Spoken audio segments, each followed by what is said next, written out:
The 2020 election is coming up, and this week 55 Florida counties received grants to improve security. Orange County's election office actually got the largest amount in the state. In fact, Orange County Supervisor of Elections Bill Cowles, who we've had on the program a number of times, said the over $500,000 they got will be used to upgrade tablets for check-in. Volusia and Brevard counties also receiving grants. Those grants come at a time when all counties are already preparing big time for an election that is less than 16 months away.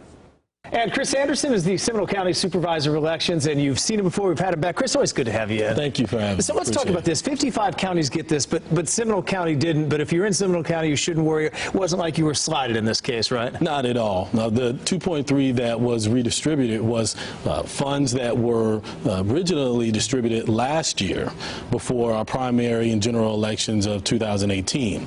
So the perimeters was we had to spend that money prior to the general election of 2018, which was a very small window from the time we got it.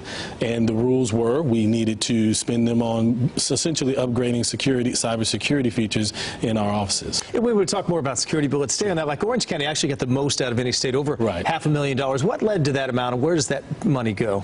So the distribution of the funds was in regards to your voting population. So obviously Orange County has a little bit more than a lot of counties in the state.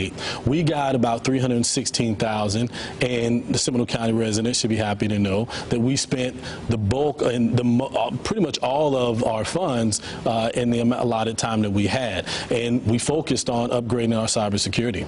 And I know in a lot of cases, in some, like in Orange County, they're going to upgrade the tablets that you check on. There are so many moving parts when you talk about election security. Absolutely. You probably don't have enough time for us to sit here and go through the list, which I have, of all the things that we purchased, but that is exactly it.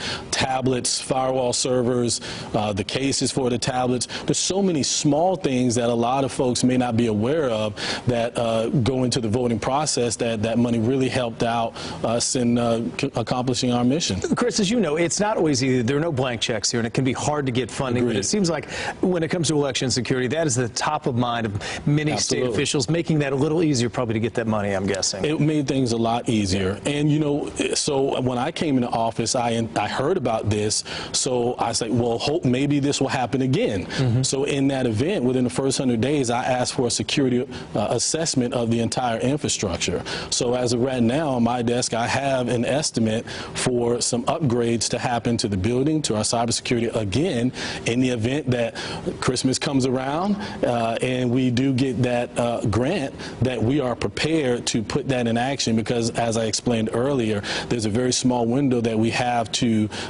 spend the funds. So I wanted to make sure that Seminole County was in a great place in the event that we did get those that funding. And Seminole County has had such a good reputation. The state of Florida overall has not necessarily. We know 2020 is going to come quickly, and it will be in the spotlight. I mean, is that a good thing for these counties to understand that people expect transparency and they expect it to be efficient? Well, Ron, this is the way I always explain it. The state of Florida is at the tip of the spear when it comes to election security. Our politics and our elections are going to be in the spotlight because we are the largest swing state in the United States, 29 electoral votes.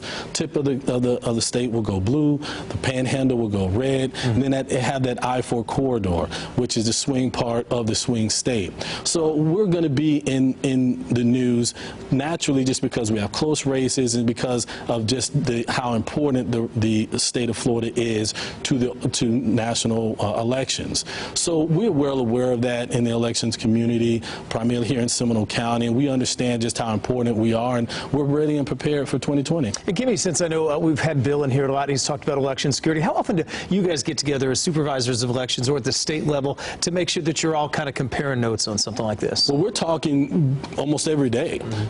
For myself, and you mentioned Bill, I formed a great relationship with my counterparts here in the Central Florida area, and we try and, if we're not talking by phone or if we're talking in emails or just or conference calls, we try to be aware of what's going on, and it's great to have that camaraderie and teamwork. I applaud the Secretary of State and the Governor for assisting the Supervisor of Elections across the state of Florida and helping us accomplish our mission. It's great to know that you have folks that are watching out for you, got your back, and willing to help you when you need it.